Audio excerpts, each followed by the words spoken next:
Welcome students, आप सबों का रंजित सर ऑनलाइन क्लासेस में स्वागत है। बच्चों, आज हम लोग क्लास 9 का चैप्टर 1 जो कि है कोशिका जीवन की आधारभूत इकाई के बारे में पढ़ेंगे।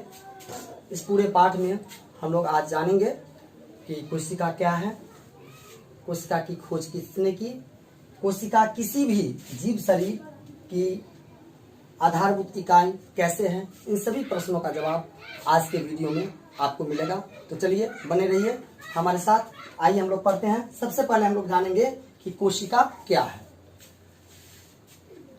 तो जैसा कि हम सभी जानते हैं कि कोई मकान है तो उसको बनाने के लिए जो उसकी सबसे छोटी इकाई होती है क्या होती है? ईंट होती है। ठीक उसी प्रकार किसी भी जीव शरीर की जो सबसे छोटी इकाई होती है वो कोशिका होती है। तो कोशिका का परिभाषा हो गया, कोशिका को जीवन की आधारभूत संरचनात्मक और क्रियात्मक इकाई माना जाता है। अंग्रेजी में क्या है इसको? Cell is a structural and functional unit of life. अब हम लोग इसके दोनों ये जो दो शब्द है संरचनात्मक और क्रियात्मक, जरा सा हम लोग इसके बारे में स्पष्ट हों। संरचनात्मक से हमारा तात्पर्य है कि जीव की संरचना कैसी है, ये कौन तय करेगा? कोशिका तय करेगी। फिर क्रियात्मक का मतलब हो गया किसी भी जीव शरीर के अंदर कितनी प्रकार की क्रियाएं होती हैं, क्या वह सरल संरचना वाली क्रिया होती है या जटिल संरचना वाली क्रिया होती है, तो इन चीजों को भी कोशिका ही तय करती है। तो इस तरह से हम कह सकते हैं कि जो कोशिका है वह किसी भी जीव शरीर की संरचनात्मक और क्रियात्मक इकाई है। अब हम देखेंगे कि कोशिका किस चीज की बनी होती है।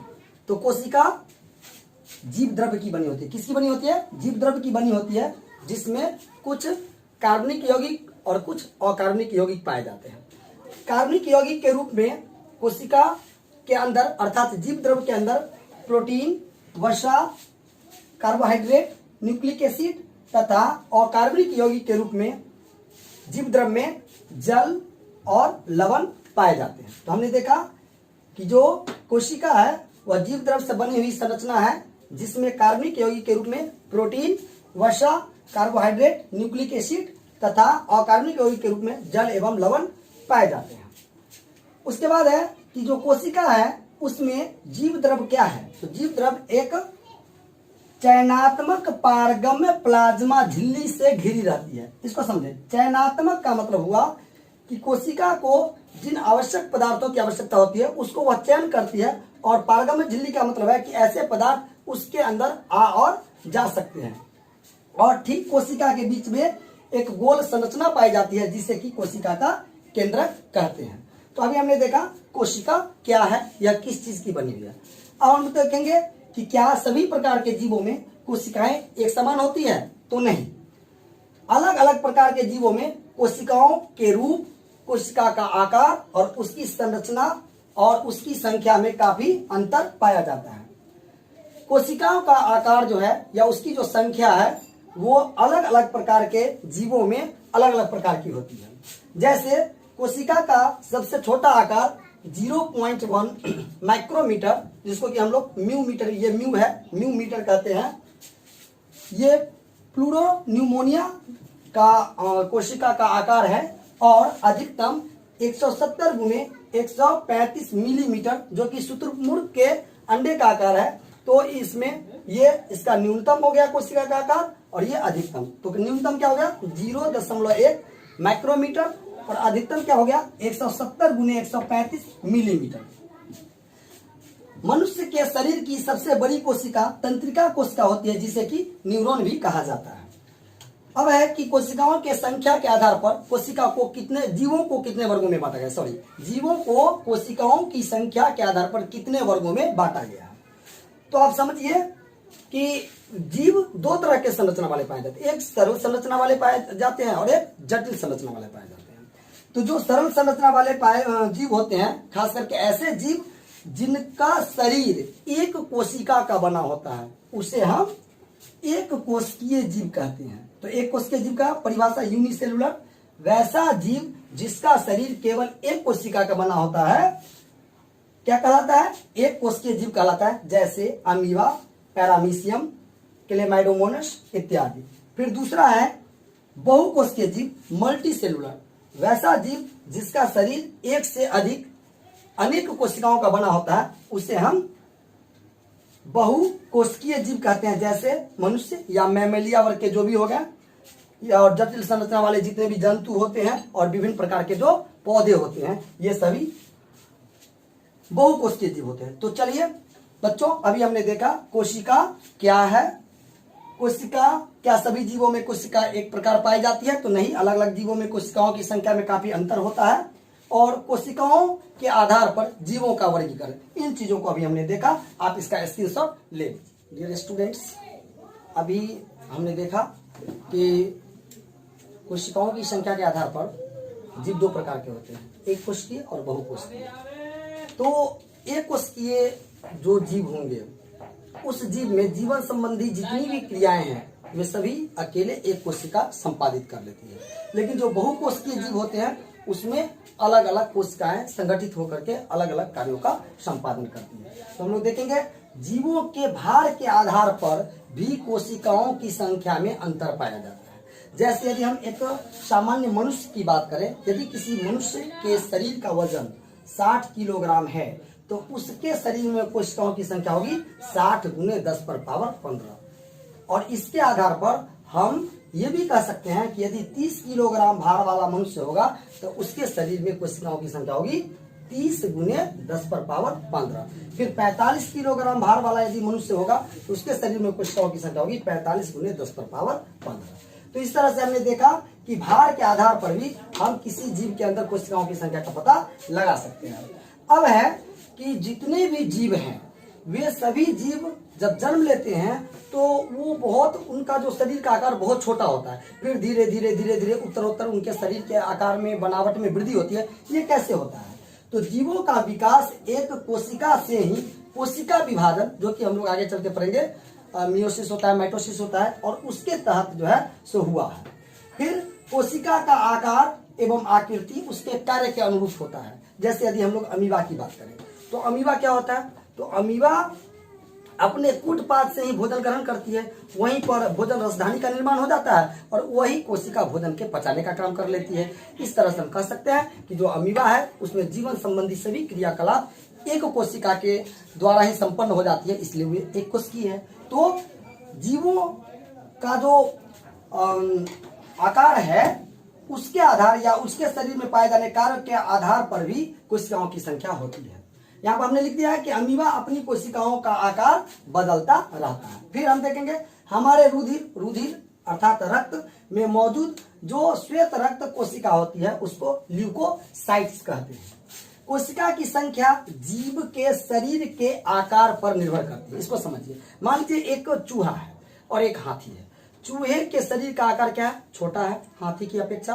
तो निश्चित रूप में जो चूहे के अंदर कोशिकाओं की संख्या होगी वे हाथी के अंदर पाई जाने वाली कोशिकाओं की संख्या से कम होगी। और देखेंगे जीवन व्यवस्था के स्तर। तो देख लीजिए, हम जानते हैं कि जीवन की जो सबसे छोटी इकाई है क्या है? कोशिका है। फिर एक साथ कार्य करने वाली जो कोशिकाएं हैं वे एक जगह संगठित होकर के एक समूह बनाती है और वह उत्तक टिश्यू कहलाता है। और फिर उत्तकों का एक समूह एक विशिष्ट कार्य करने के लिए एकत्रित होता है तो वे ऑर्गेन अंग बनाते हैं और विभिन्न अंग मिल करके अंग तंत्र बनाते हैं। जैसे कि पाचन के लिए जो अंग उसमें भाग लेते हैं, जैसे हमारा मुख गुहा हो गया या हमारा जो आहार नाल हो गया, उसमें पाई जाने वाली जो आपका अमाशय हो गई, बड़ी आंत, छोटी आंत, ये सब मिल करके पाचन की क्रिया का संपादन करती है। तो ये पाचन तंत्र हो गया। फिर हमारा जो नासिका छिद्र है और जो हमारा कंठ द्वार है, फिर जो हमारा फेफड़ा है, ये सब मिल करके श्वसन संबंधी क्रियाकलाप का संपादन करती है तो इसे श्वसन तंत्र कहते हैं। और इस तरह से हम देखते हैं कि ये सभी अंग तंत्र जब कार्य करना प्रारंभ करते हैं तो एक समष्टि का निर्माण होता है, जिसको हमने एक ब्लूप्रिंट के माध्यम से बताया कि कोशिकाएं मिलकर के क्या बनाती है? उत्तक, फिर उत्तक मिल करके अंग, अंग मिल करके अंग तंत्र, और जब सारा अंग तंत्र काम करना लगता है तो एक जीव अर्थात एक समष्टि का निर्माण होता है। तो इस तरह से हमने देखा कि जो जीव है उसके अंदर पाए जाने वाली कोशिकाएं किस प्रकार से संगठित होकर के धीरे धीरे क्रमशः एक स्टेप बाय स्टेप आगे बढ़ते हुए एक जीव का निर्माण करती है। ये हम लोगों ने देखा। अभी आप लोग इसका स्क्रीनशॉट लें स्टूडेंट्स। अब हम लोग जानेंगे कि कोशिका की खोज किसने की, कैसे कोशिका की खोज हुई। तो हम आपको बता दें कि कोशिका हमारी नग्न आंखों से दिखाई देने वाली वस्तु नहीं है। तो क्या हुआ कि जब रॉबर्ट हुक ने एक माइक्रोस्कोप का निर्माण कर लिया तो सबसे पहले कोशिका की खोज सन 1665 ईस्वी में रॉबर्ट हुक के द्वारा ही की। उन्होंने क्या किया कि कॉक का एक अनुप्रस्थ काट ले लिया और उसको उन्होंने माइक्रोस्कोप की सहायता से देखा। जब उन्होंने माइक्रोस्कोप की सहायता से कॉक को देखा तो उन्हें मधुमक्खी के छत्ते की समान कोठरियां दिखाई दी। उन्होंने इसी कोठरियों को कोशिका यानी कि सेल नाम दे दिया।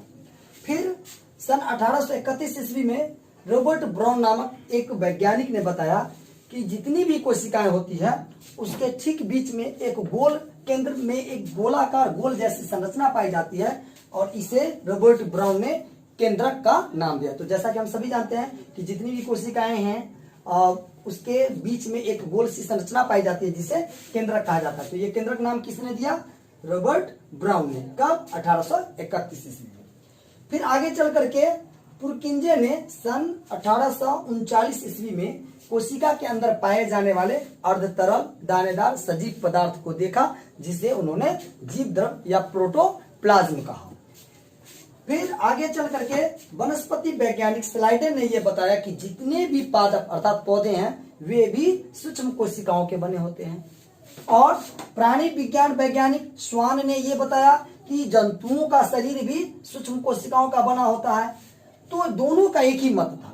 जो हमारे वनस्पति वैज्ञानिक थे स्लाइडेन, उन्होंने भी बताया कि पौधे का शरीर सेल का बना होता है, और जो स्वान थे उन्होंने भी बताया कि जंतु का शरीर सेल का बना होता है। तो ये बात स्पष्ट हो गई कि चाहे जीव हो या जंतु हो या पौधे हो, उनका शरीर सूक्ष्म कोशिकाओं का बना होता है। आगे चल करके उन्होंने अपने अध्ययन के आधार पर, दोनों जर्मन वैज्ञानिकों ने अपने अध्ययन के आधार पर एक मत का प्रतिपादन किया जिसे कोशिका सिद्धांत सेल थ्योरी के नाम से जाना जाता है।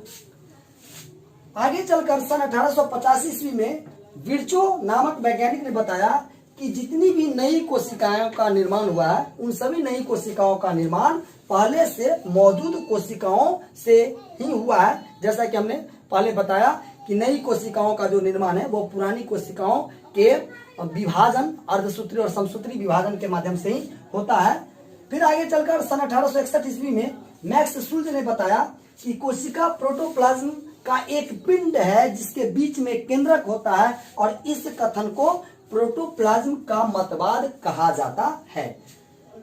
आगे चलकर सन 1884 ईस्वी में स्ट्रासबर्गर ने बताया कि जो केंद्रक होता है वो पैतृक लक्षणों की वंशागति में भाग लेता है। अर्थात यदि किसी में उसके पैतृक गुणों का, किसी जीव में उसके पैतृक गुणों का कोई लक्षण पाया जाता है तो उसके लिए कहीं ना कहीं कोशिका ही जिम्मेवार होती है।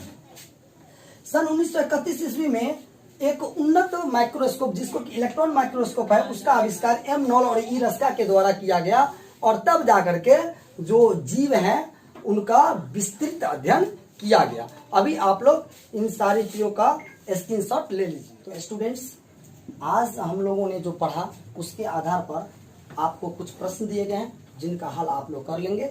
जैसे पहला प्रश्न है, कोशिका किसे कहते हैं? कोशिका को जीवन की संरचनात्मक एवं क्रियात्मक इकाई क्यों कहा जाता है? कोशिकाओं को संख्या के आधार पर, कोशिकाओं की संख्या के आधार पर जीवों को कितने वर्गों में बांटा गया है? 50 किलोग्राम भार वाले मनुष्य के शरीर में कोशिकाओं की संख्या कितनी होगी? और कोशिका सिद्धांत किसे कहते हैं तथा इसका प्रतिपादन किसने किया? उम्मीद करता हूं आज जो भी आपको पढ़ाया गया होगा वो आपकी समझ में आ गया होगा। अब हम लोग अगली वीडियो में कल पढ़ेंगे कोशिका की संरचना, कोशिका झिल्ली, कोशिका द्रव्य, अंतःपर्दवी जालिका, राइबोसोम, गोल्जी उपकरण, लाइसोसोम, माइटोकॉन्ड्रिया, लवक, राजधानी, तारक। ये जितनी भी अंगक हैं ये सभी कोशिका द्रव्य के अंदर में पाई जाने वाले अंगक हैं जिसके बारे में कल हम विस्तार पूर्वक पढ़ेंगे। तो ये आगे की जानकारी के लिए बने रहेंगे हमारे channel Ranjeet sir online classes.